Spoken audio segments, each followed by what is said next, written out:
Movie start होती है और हम एक बाग देखते हैं जिसमें बहुत सारे सेब के पेड़ थे, जिसमें से कुछ सेब ज़मीन पर टूट के गिरे हुए होते हैं और वो सेब काफ़ी सड़ चुके होते हैं, उन पे कीड़े चल रहे होते हैं। तब एक छोटी लड़की जिसका नाम लेनी होता है वो भागते हुए वहाँ पर आती है और एक सेब उठाकर अपने घर की तरफ ले जाती है। लेनी वो सेब ले जाकर अपनी माँ जेसिका को दे देती है। जेसिका लेनी से सेब लेकर अंदर जाकर टोकरी में रखे हुए सेबों में डाल देती है। दरअसल जेसिका के पास पहले ही बहुत सारे सेब थे। ये देखकर लेनी को काफ़ी हर्ट होता है। वो अपनी माँ से कहती है, मॉम मैं इससे तुम्हारे लिए लेकर आई थी बहुत प्यार से और तुमने इनको टोकरी में डाल दिया। जेसिका के 2 बच्चे होते हैं जिसमें से लेनी और एक छोटा बेटा होता है। और अब हमें यहाँ पर पता चलता है जेसिका काफ़ी नशा करती थी, लेकिन कुछ दिन पहले ही वो हॉस्पिटल से अपना इलाज करा कर आई है। अब वो नशा नहीं करती, लेकिन जेसिका का हस्बैंड वो भी काफ़ी नशा करता है, लेकिन उसका नशा अभी तक नहीं छूटा। उसके हस्बैंड को भी नशे की बहुत बुरी आदत थी, लेकिन वो अभी नशा नहीं छोड़ पाया था। इसी वजह से जेसिका का हस्बैंड यहाँ पर नहीं रहता, वो उनसे अलग रहता है। उसने अपनी बीवी बच्चों की जिम्मेदारी छोड़ दी थी, इसलिए जेसिका अकेले ही अपने बच्चों को पालती थी। जिस घर में जेसिका अपने बच्चों के साथ रह रही थी वो घर उसके फादर का था। उनकी अब मौत हो चुकी है और घर काफ़ी पुराना था और काफ़ी टूटा हुआ घर है और सामान भी वहाँ पर ज़्यादा नहीं होता है और कमरों के दरवाज़ों की हालत भी काफ़ी ख़राब थी। खासकर स्टोर रूम के गेट की अगर वो कभी अंदर से बंद होता तो उसको कभी खोला नहीं जा सकता। जब भी जेसिका स्टोर रूम से कुछ सामान लेने जाती थी तो वो गेट खोलकर वहाँ पर कुछ ईंट रख देती थी जिससे गेट बंद ना हो, या फिर अपने पैर से ही उस दरवाजे को बंद होने से रोक लेती थी। क्योंकि पहले वो जितनी बार भी स्टोर रूम में सामान लेने आई तो वो काफ़ी बार वहाँ पर बंद हो चुकी थी, लेकिन पहले उसका हस्बैंड उसके साथ रहता था इसलिए वो गेट खोल देता था। अब वो अकेली रहती है क्योंकि वो खुद ही नशा छोड़ना नहीं चाहता। जेसिका के हस्बैंड ने हॉस्पिटल जाकर अपना इलाज कराने से भी मना कर दिया था। अब जेसिका सोचती है घर चलाने के लिए उसके पास पैसे नहीं है, इसलिए वो सेब से जैम बनाकर ही पैसे कमा सकती है। दरअसल जेसिका की माँ भी यही काम करती थी, वो सेब से जैम बनाकर ही घर का खर्चा करती थी और उनको जैम की काफ़ी अच्छी रेसिपी पता थी, लेकिन सेब काफ़ी गल सड़ चुके थे जिस वजह से वो जैम नहीं बना सकती थी। फिर वो सोचती ऐसा क्या काम करे जिस वजह से उसके पास पैसे आ जाए, वो अपने बच्चों को पाल सके और समय पर टैक्स पे कर सके। उसके ऊपर घर चलाने की काफ़ी जिम्मेदारियां थी। ये सब सोचकर वो काफ़ी परेशान हो रही थी। तभी उसको ख्याल आता है कि वो अपनी माँ के पास चली जाती है, क्योंकि जेसिका की माँ शहर में रहती है और शायद उसको वहाँ पर कोई जॉब मिल जाए, इसलिए वो वहाँ पर जाने का डिसाइड करती है। जेसिका अपनी माँ को कॉल करती है और वो उनसे कहती है कि वो वहाँ पर आ रही है। जेसिका की माँ कहती है अगर तुम यहाँ पर आ रही हो तो तुम अपना खर्च खुद ही उठाना, क्योंकि तुम्हें नशे की काफ़ी बुरी लत है जिस वजह से मैं खर्च नहीं उठा सकती। जेसिका कहते हैं कि माँ मैं काम के लिए ही आ रही क्योंकि मेरे ऊपर काफ़ी जिम्मेदारियाँ हैं और मुझे अपने 2 बच्चों को पालना है। इसके बाद जेसिका अपना सामान पैक करने लगती है और कुछ सामान स्टोर रूम में पड़ा था जिसको लेने के लिए जेसिका स्टोर रूम में जाती है। तभी कुछ देर बाद हवा का झोंका आता है और स्टोर रूम का गेट बंद हो जाता है। जेसिका अंदर ही बंद हो जाती है और वो काफ़ी परेशान होती है क्योंकि उसके दोनों बच्चे काफ़ी छोटे हैं। अकेले होने की वजह से बच्चे डर न जाए, जेसिका को काफ़ी टेंशन होने लगी। जेसिका की बेटी भी काफ़ी छोटी थी जिस वजह से वो गेट नहीं खोल सकती थी। तभी जेसिका लेनी को आवाज़ लगाती है और उससे स्क्रू ड्राइवर मांगती है। जेसिका पेचकस से गेट खोलने की कोशिश करती है, काफ़ी कोशिश के बाद भी वो गेट नहीं खुलता। जैसे कि मैंने स्टार्टिंग में बताया वो गेट सिर्फ बाहर से ही खुलता था।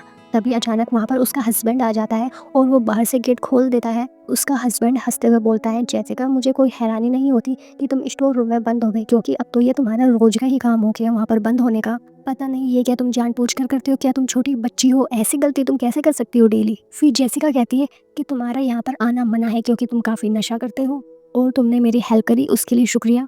अब तुम यहाँ से जा सकते हो क्योंकि तुम अभी भी नशे में हो और मैं नहीं चाहती इसका असर हमारे बच्चों पे पड़े और मुझ पे पड़े। और यहाँ पर हम देखते हैं जेसिका का हस्बैंड कुक तो आया ही था और वो साथ में अपने दोस्त को भी लेकर आया था जिसका नाम सैमी था और वो अच्छा आदमी नहीं था और बच्चों को किडनैप करके उनके साथ गलत करता था। इसी वजह से जेसिका को सैमी नहीं पसंद था और वो नहीं चाहती थी वो उसके घर में आए, इसलिए वो अपने हस्बैंड को बहुत प्यार से कहती है कि प्लीज़ तू यहाँ से चले जाओ और इसको भी यहाँ से ले जाओ और दोबारा यहाँ कभी मत आना। ये सब सुनकर सैमी को काफ़ी गुस्सा आ जाता है और वो जेसिका के पास आता है और वो उससे कहता है मैंने ऐसा क्या किया, तुम मुझे पसंद क्यों नहीं करती हो, तुम्हें मेरे से क्या प्रॉब्लम है। इसके बाद वो जेसिका के हस्बैंड को जेसिका के खिलाफ भड़काने लग जाता है, तुम्हारी बीवी मेरे बारे में इतना गलत सोचती है। मुझे ये सब सुनकर काफ़ी दुख हुआ। और यहाँ पर हम देखते हैं जेसिका का हस्बैंड अपने दोस्त की बातों में आ जाता है और वो जेसिका पे काफ़ी गुस्सा करने लग जाता है और वो ज़ोरदार जेसिका के थप्पड़ मार देता है।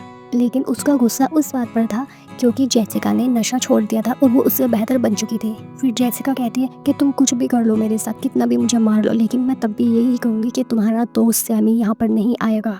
और तुम भी यहाँ पर नहीं आओगे जब तक तुम नशा नहीं छोड़ते। मैं नहीं चाहती हमारे बच्चों पे इसका गलत असर पड़े। ये सब सुनकर उसके हस्बैंड को और भी ज़्यादा गुस्सा आ जाता है, जिस वजह से वो जेसिका को काफ़ी मारता है और वो उसको उठाकर स्टोर रूम में ले जाके बंद कर देता है और गेट को बाहर से बंद कर देता है। इसके बाद जेसिका का हस्बैंड कहता है कि आज हमारी जो भी कुछ हालत है वो सिर्फ तुम्हारे डैड की वजह से है, क्योंकि उन्होंने हमारे लिए कोई भी पैसा नहीं छोड़ा। अब जेसिका रोते हुए उससे कहती है कि प्लीज़ मुझे यहाँ से बाहर निकाल दो। उसके हस्बैंड ने गेट तो बंद करा ही था और साथ ही बाहर बोर्ड लगा दिया था, जिस वजह से वो गेट खुले ही ना।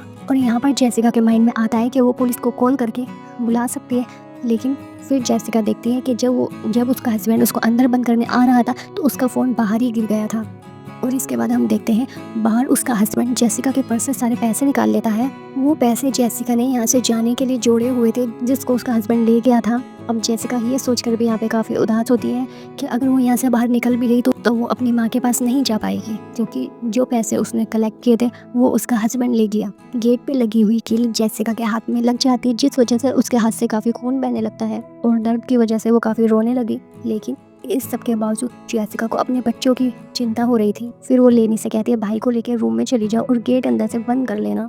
फिर थोड़ी देर बाद लेनी बाहर आती है रूम से और वो कहती है मम्मा भाई रो रहा है, शायद उसको भूख लगी है, मम्मा आप कब बाहर आएंगे। फिर जेसिका रोते हुए कहती है मैं तो बाहर आना चाहती हूँ, लेकिन मैं यहाँ पर फंस चुकी हूँ। जेसिका लेनी से कहती है तुम भाई के पास जाकर बैठ जाओ, वो रोना बंद कर देगा। फिर जेसिका लेनी से कहती है कि मेरा फ़ोन ला कर दो। तब लेनी कहती मॉम आप अंदर फ़ोन का क्या करोगी। ये सुनकर जेसिका को काफ़ी गुस्सा आता है कि वो इस वक्त उसकी बच्ची ये सवाल कर रही है।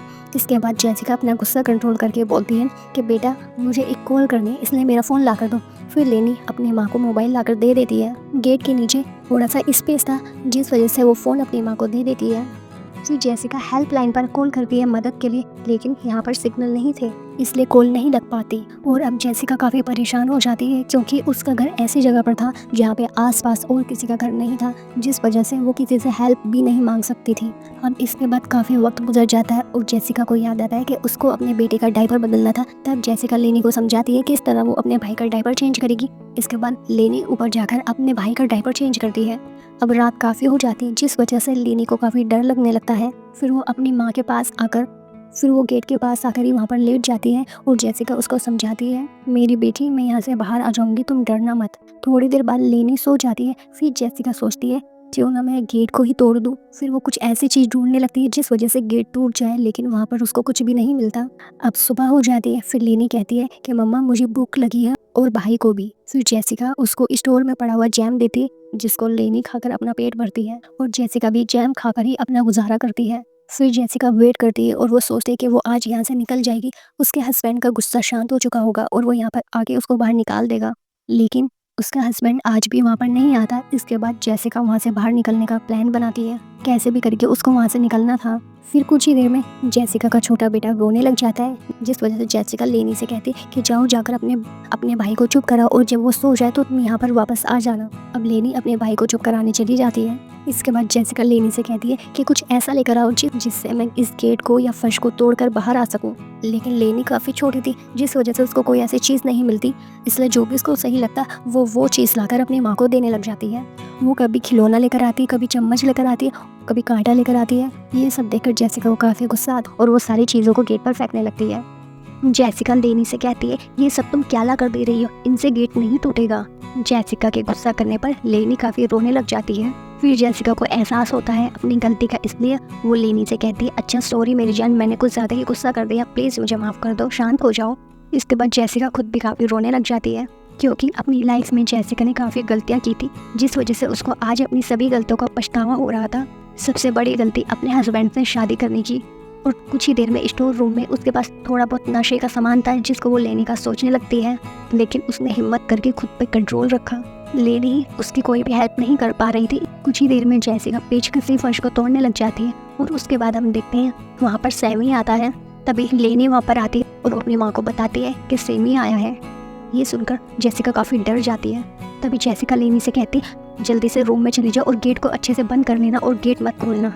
और लेनी ऐसा ही करती है। सैमी आकर स्टोर रूम के गेट के बाहर खड़ा हो जाता है और वो जेसिका पे हंसने लगता है। तभी जेसिका उससे कहती है कि प्लीज़ गेट खोल दो।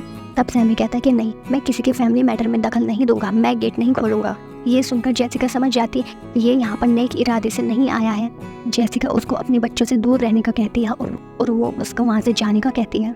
लेकिन वो वहाँ से नहीं जाता। तब जेसिका सैमी से कहती है मेरे पास कुछ नशे का सामान पड़ा हुआ है। वो उससे कहती है कि तुम वादा करो, अगर तुम यहाँ पर दोबारा कभी नहीं आओगे तो मैं वो सामान तुम्हें दे दूंगी। सैमी उसकी बात सुनकर मान जाता है और वो कहता है ठीक है, लाओ मुझे 2 नशे का सामान और मैं यहाँ पर फिर कभी नहीं आऊँगा। लेकिन जेसिका को उसके ऊपर भरोसा नहीं था। वो कहती है कि मैं यहाँ पर फंसे हुई हूँ और मैं बाहर नहीं आ सकती, इसलिए तुम अपना हाथ आगे करो और मैं तुम्हारे हाथ पर नशे का सामान रख दूंगी। और सैमी भी काफ़ी चालाक था, वो मना कर देता है और वहाँ से जाने लगता है। लेकिन जेसिका उसको काफ़ी मजबूर करती है, जिस वजह से वो अपना हाथ अंदर करता है। जैसे ही उसका हाथ अंदर आता है, जेसिका पेचकस उठाकर उसके हाथ में घुसा देती है। के बाद वो पत्थर उठाकर उस पेचकस पे मार के उसको और अंदर कर देती है, जिस वजह से उसका हाथ वहीं फर्श पर अटक जाता है और उसको काफ़ी दर्द होता है।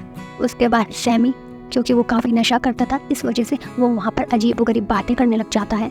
वो कहता है मुझे यहाँ से जाने दो, मैं तुम्हारे बच्चों को कोई भी नुकसान नहीं पहुँचाऊंगा। लेकिन जेसिका उसकी बात पर यकीन नहीं करती, क्योंकि वो जानती थी कि ये एक झूठा इंसान है। फिर वो बताता है नशा छोड़ने के लिए हॉस्पिटल में मैं भी गया था, मैं भी नशा छोड़ना चाहता था, लेकिन फिर मुझे इस बात का एहसास हुआ अगर मैं सुधर भी गया तो क्या होगा, मैं जिंदा रहूँ या मर जाऊँ, इस दुनिया में किसी को कोई फ़र्क नहीं पड़ेगा। ये बातें कर करके वो जेसिका को काफ़ी इमोशनल कर देता है। फिर वो कहता है मैं जानता हूँ तुम नशा करना चाहती हो, लेकिन तुम डरती हो और एक दिन तुम हार मान के फिर से दोबारा नशा करना शुरू कर दोगी। ये सुनकर जेसिका रोने लगती है, क्योंकि काफ़ी हद तक ये बात सच थी, लेकिन वो ये चीज़ सैमी को जाहिर नहीं होने देती। अब रात होने लग जाती है और काफ़ी ठंड भी बढ़ जाती है। जेसिका सैमी को वहाँ से जाने नहीं देती। इसके बाद सुबह हो जाती है। तभी लेनी अपनी माँ के पास आने लगती है। जैसे ही जेसिका को पता चलता है लेनी वहाँ पर आ रही है, तो वो चिल्लाकर लेनी से कहती है कि तुम यहाँ पर मत आओ, जाओ यहाँ से। क्योंकि जेसिका जानती थी कि सैमी यहाँ पर फंसा हुआ है, लेकिन उसमें अभी भी इतनी ताकत है, वो उसकी बेटी को नुकसान पहुँचा सकता है। लेकिन लेनी वहाँ से नहीं जाती, अपनी माँ के पास आने लगती है। तभी सैमी लेनी को पकड़ लेता है। ये देखकर जेसिका काफ़ी घबरा जाती है। जेसिका के पास लाइटर था, जिस वजह से वो अपनी बेटी की जान बचाने के लिए वहाँ पर आग लगा देती है। जैसे ही सैमी का हाथ जलता है, वो लेनी को छोड़ देता है और दर्द से काफ़ी तड़पने लगता है। इसके बाद जेसिका सोचती है कि इस आग में जलकर मैं भी मारी जाऊंगी, इसलिए वो जल्दी से कपड़ा उठाकर आग को बुझाने लगती है। और यहाँ पर हम देखते हैं सैमी को होश नहीं था, ऐसा लग रहा था जैसे वो मर चुका है। और यहाँ पर जेसिका काफ़ी टूट जाती है और वो नशा करने का सोचने लगती है। वो सोचती शायद नशा करने से उसका दुख थोड़ा कम हो जाए। जैसे वो नशा करने के लिए आगे बढ़ती है, तभी उसकी नज़र वहाँ पे रखी बाइबल पर पड़ती है। जैसे ही वो बुक ओपन करती है, हर पेज पर पैसे रखे हुए जो कि उसके डैड ने ही जेसिका के लिए छोड़े थे। इसके बाद वो बाइबल में लिखी हुई कुछ लाइंस को पढ़ती है, जिसको पढ़कर वो काफ़ी इमोशनल हो जाती है और वो नशे का सामान पे वहीं पर फेंक देती है। इसके बाद वो सैमी के हाथ से पेचकस निकाल देती है। इसके बाद वो पेचकस से फर्श की जगह छत को तोड़ने लगती है, जिसमें वो काफ़ी कामयाब भी हो जाती है। वो छत को तोड़कर ऊपर वाले पोर्शन में आ जाती है और वो वहाँ से निकलकर बच्चों के रूम में जाने लगती है, क्योंकि उसको काफ़ी डर था कि उनको कुछ हो ना गया हो। और खुशकिस्मती से दोनों बच्चे ठीक थे। ये सब देखकर जेसिका की जान में जान आई। बच्चे अपनी माँ को देख के काफ़ी खुश हो जाते हैं। इसके बाद बच्चे काफ़ी भूखे थे और खाना गाड़ी में पड़ा था और चाबी सैमी के पास थी। इसके बाद जेसिका सैमी के पास जाती है चाबी लेने के लिए और वो उसकी पॉकेट से चाबी निकालकर गाड़ी में जाने लगती है। बाहर बारिश काफ़ी तेज थी, लेकिन फिर उसको याद आता है कि वो बच्चों के लिए दूध नहीं लेकर आई। वो वापस बच्चों को लेकर घर आ जाती है। बाहर काफ़ी बारिश हो रही थी, जिस वजह से बच्चे बारिश में भीग के काफ़ी बीमार हो जाते हैं, इसलिए वो बच्चों को घर पर ही छोड़ के बाहर गाड़ी में जाती है खाना लेने के लिए। गाड़ी से खाना नीचे गिर गया था। जब वो खाना उठा रही थी तो हम सामने विंडो में देखते हैं सैमी को होश आ गया है और वो जेसिका को देख रहा है। खाना लेकर जैसे वो घर की तरफ आती है, वो देखती है कि गेट बंद है। वो समझ जाती है कि सैमी ने ही दरवाजे को बंद कर दिया है। जेसिका काफ़ी डर जाती क्योंकि उसके बच्चे अंदर थे और सैमी उनको नुकसान पहुंचा सकता था। जेसिका कोशिश करके घर के अंदर आ जाती है और वो भागते हुए कमरे में जाती है और वो देखती है सैमी ने बच्चों की गर्दन पे चाकू रखा हुआ है। जेसिका सैमी से रिक्वेस्ट करती प्लीज़ मेरे बच्चों को छोड़ दो, ये मासूम है, इन्होंने तुम्हारा क्या बिगाड़ा। लेकिन सैमी उसकी एक नहीं सुनता। तभी अचानक वहाँ पर उसका हस्बैंड आ जाता है, जिसके हाथ में गन होती है और वो सैमी से कहता है अपने बच्चों को छोड़ने के लिए। सैमी उसके बाद सुन के बच्चों को छोड़ देता है। इसके बाद सैमी वहाँ से भाग जाता है। इसके बाद उसके हस्बैंड को स्टोर रूम में पड़े पैसे और नशा मिल जाता है, जिनको लेकर वो जाने लगता है और वो जेसिका से कहता है कि तुम भी मेरे साथ चलो। फिर जेसिका यहाँ पर सोचती है अगर मैंने इसके साथ जाने से मना किया तो इसका दिमाग फिर से ख़राब हो जाएगा और गुस्सा हो जाएगा, फिर से ये मुझे स्टोर रूम में बंद कर देगा। इसलिए वो उसके साथ जाने के लिए मान जाती है, इस इरादे के साथ कि बाद में वो अपने बच्चों को वहाँ से लेकर भाग जाएगी। इसके बाद वो अपने हस्बैंड को बाहर गाड़ी में भेजती है कुछ सामान लाने के लिए। फिर वो अपने हस्बैंड के सैंडविच में बेहोश करने की दवाई मिला देती है और उसका हस्बैंड वो सैंडविच खा लेता है। इसके बाद उसका हस्बैंड नशा करने वाली सिरिंज निकालता है, पहले वो अपने लगाता है, इसके बाद वो जेसिका को देता है लगाने के लिए। तभी उसका हस्बैंड उसको पीछे धक्का देता है और उस पर गोली चलाने लगता है। लेकिन यहाँ पर जेसिका चुप नहीं बैठती, वो भी उस पर हमला करने लगती है। जैसे जेसिका का हस्बैंड थोड़ा बेहोश होने लग जाता है, जेसिका उसको उठाकर खिड़की से बाहर फेंक देती है और वो नीचे गिर के बेहोश हो जाता है। और अब हम कुछ दिन बाद का सीन देखते हैं जहाँ जेसिका ने जैम बनाना सीख लिया था, जो वहाँ पर एक किताब में ही रेसिपी लिखी थी। पहले वो काफ़ी नशा करती थी, जिस वजह से उसका ध्यान कभी उस बुक पर गया ही नहीं। अब जेसिका नशा नहीं करती थी, इसलिए उसने अपना दिमाग लगाया कि जैम बनाने के लिए सभी सेबों का ठीक होना ज़रूरी नहीं है। वो गले हुए सेब को ज़ाया ना करके उनका भी जैम बना सकती है। वो गला हुआ हिस्सा अलग करके जैम बनाया जा सकता है। अब सब कुछ ठीक हो चुका था, घर की हालत भी काफ़ी अच्छी हो गई थी और जेसिका ने खुद को भी काफ़ी बदल लिया था, क्योंकि उनको अब पैसों की कोई कमी नहीं थी। जैम का बिजनेस काफ़ी अच्छा चल रहा था और वो अपने बच्चों को काफ़ी अच्छे से पाल रही थी। और ये मूवी हमें सिखाती है कि नशा करना बहुत गलत आदत है और हमें इससे दूर रहना चाहिए, वरना हम अपनी ज़िंदगी तो बर्बाद करेंगे ही और साथ में अपनी फैमिली मेम्बर की भी लाइफ खतरे में डाल देंगे। मूवी कैसी लगी कमेंट करके बताएं।